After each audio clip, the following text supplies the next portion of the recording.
so this is the beginning. My name is Emmy, and this is Eliane. And we're doing our individual assignment about the movie Mean Girls. And Mean Girls is about a teenage girl named Katie Heron. And Katie Heron moves from Africa to the United States to go to high school for the first time. And there she gets in contact with Janice. And Janice is like one of the losers of the high school there. But Katie also becomes in contact with the girls called the Plastics. Those are like more the popular girls of the high school. And as Katie gets like more involved with the Plastics, she kind of starts to lose sight of who she really is. And there's like a lot of gossiping, more toxic relationship. She really becomes one of the Plastics.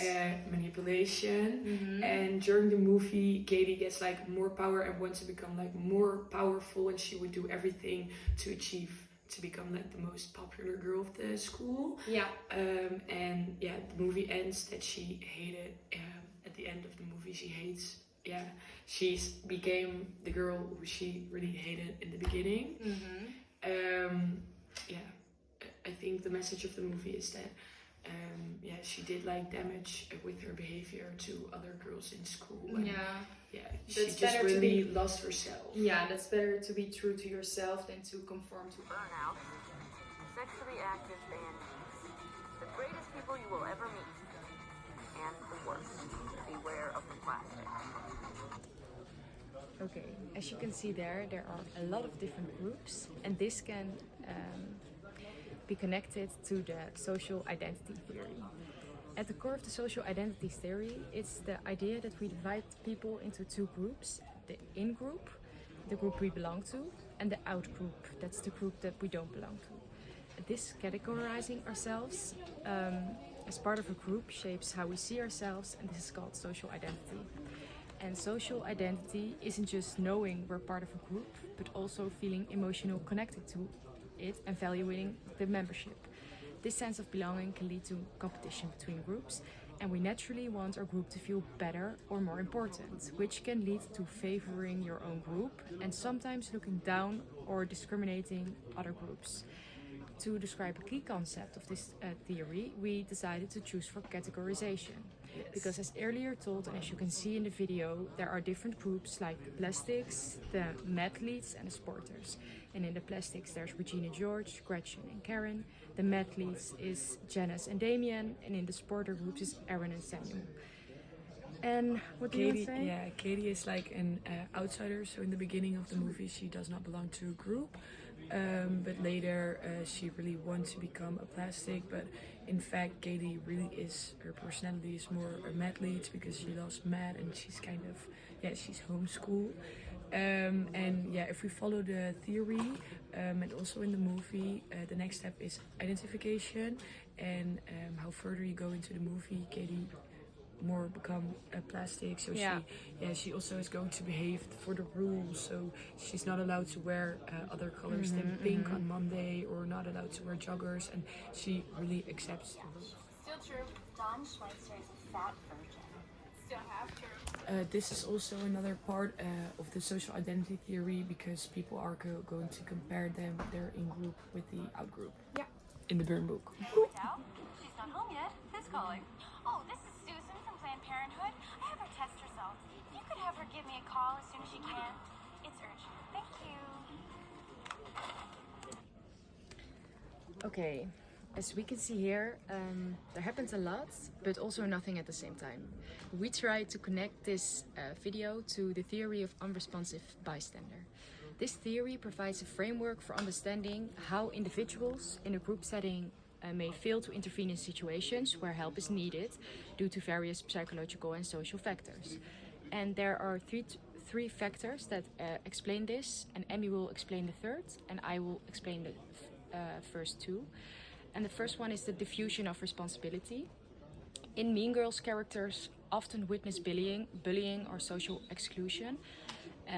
When Regina George called the mother of that poor girl, many other students observed, but the bullying continued and nobody intervened.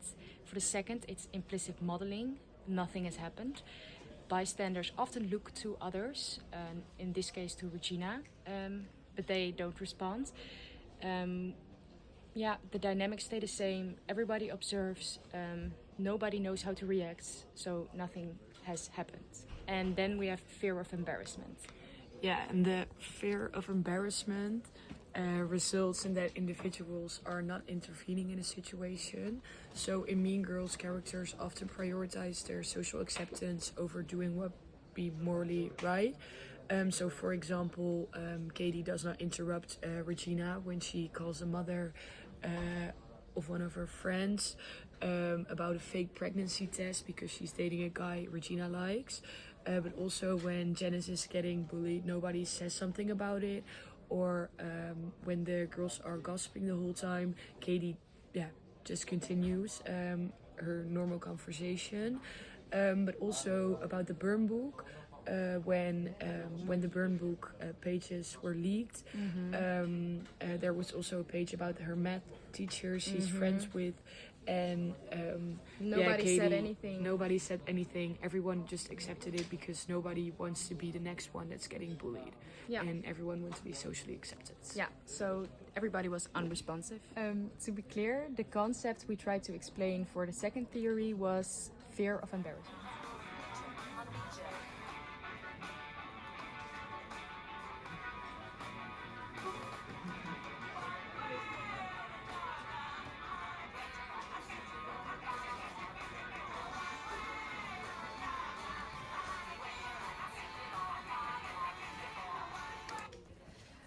Okay, as you can see here, the leader of the group we just discussed got attacked by another girl by cutting the shirt, and still, even when she got attacked, everybody copied her, everybody followed her.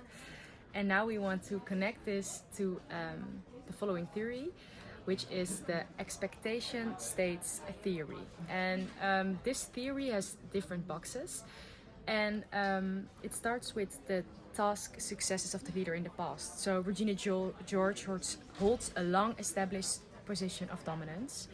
The second one is specific status characteristics. So whether it's her looks or her ability to manipulate people or her leadership, she embodies the characteristics. It makes her competent. Then the diffuse status characteristics. She has wealth, she has beauty, she has social connections. Her personality, she's assertive, manipulative, and confident. This brings us to the next box, which is high expectations of successful task contribution. Due to her past successes and status traits, other members of the group expect Regina to contribute successfully to other tasks. Then we have the second box, which is the high status. And due to her high status in the social hierarchy, she becomes dominant, and she makes the decisions, which brings us to the last box, the more influence. Because of her high status and the expectations others have of her, Regina has influence over the group and eventually over more girls than only her friend. So, in fact, in the movie, Regina George is not the only one who is a leader. Also, as you saw, Janice, because Janice has a clear vision of how to bring down Regina George, her toxic popularity. And Janice uses Katie as a sort of spy together with Damien to achieve that Regina George is not able to be that popular again. So for example, Janice tells Katie to give Regina feet cream on her face to get more pimples, or to eat like high calorie bars to become more fat. So the end of the movie is also like the end of the leadership, because there's the crown of Queen Bee, and they divide it in several pieces with the message that everyone is the leader of their own, and everyone can choose and have their own opinion.